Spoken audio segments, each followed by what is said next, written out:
Hi guys! Welcome back to my channel. For today's video po, ang lulutuin kong pangtanghalian ay pakbet, pinakbet. So, ang aking version ng pinakbet ay merong kangkong.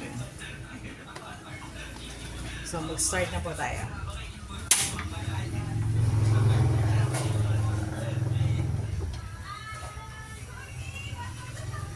Mantika. Nagbablog si Mark.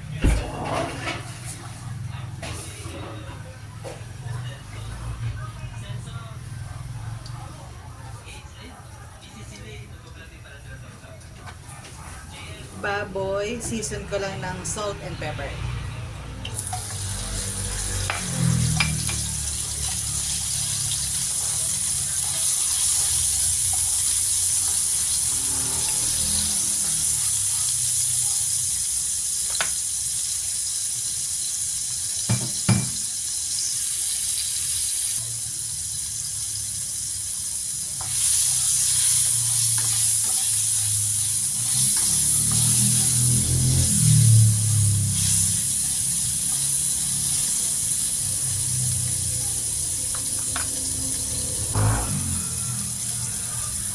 Lagay ko na to sibuyas at bawang.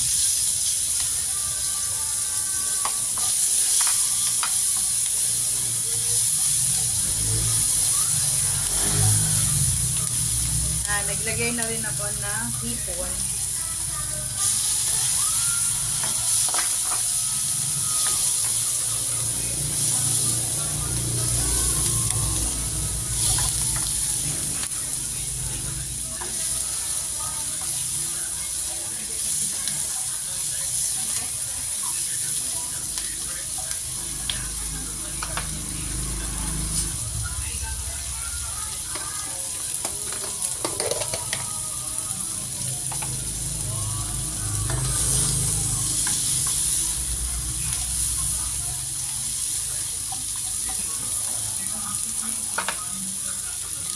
Alamang,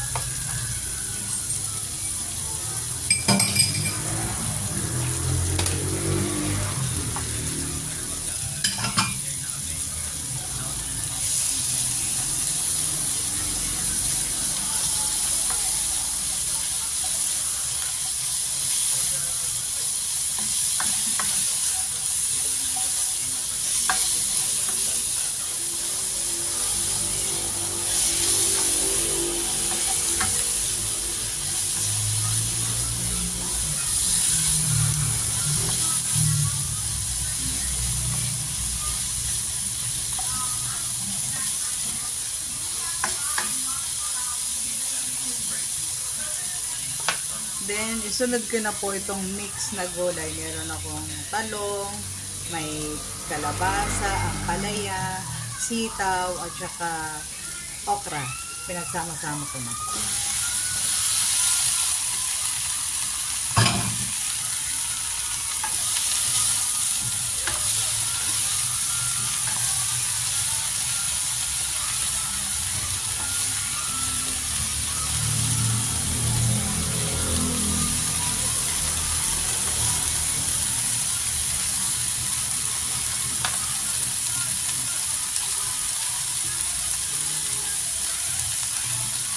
Lagyan ko ng konting tubig.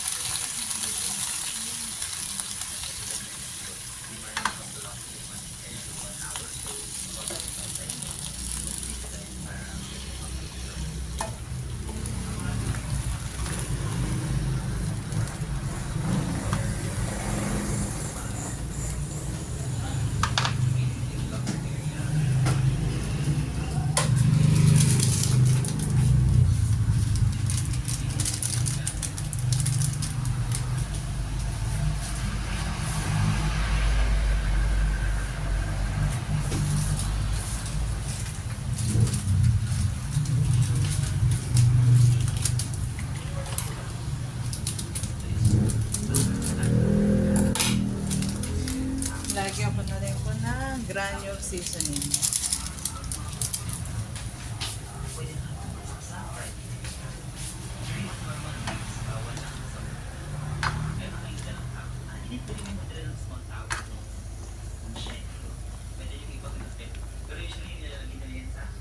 Dagdagan ko na lang.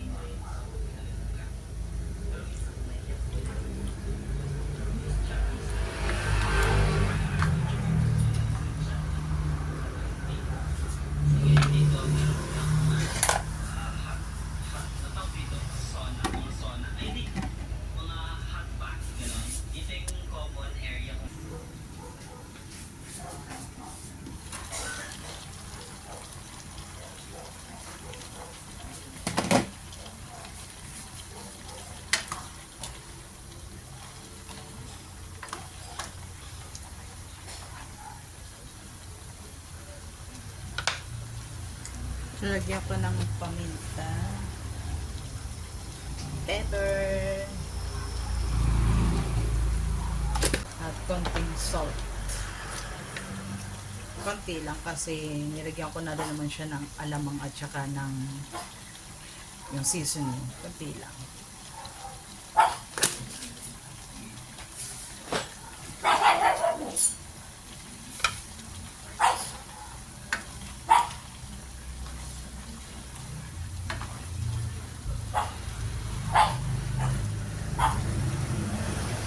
Lagyan ko na rin itong siling haba, yung siling pangsigang.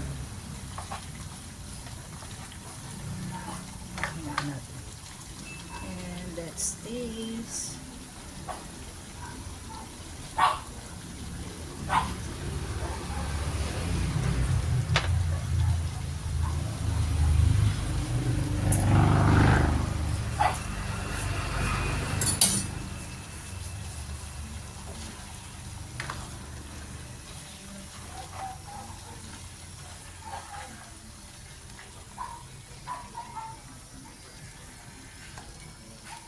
Luto na yung mga ibang gulay.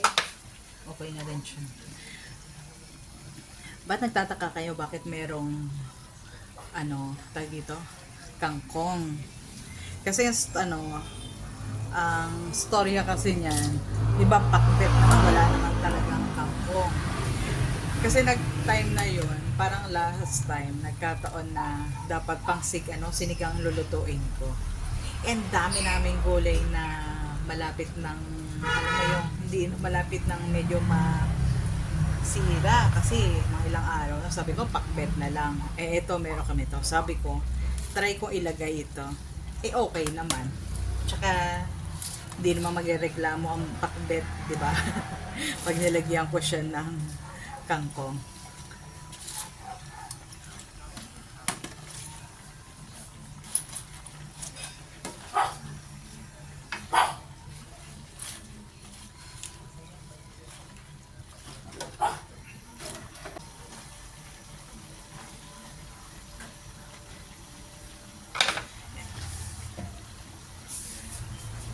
Bali maluluto na lang po siya doon sa steam takpan ko na lang kasi kangkong naman siya, madali siyang maluto. And that's it, kain na tayo.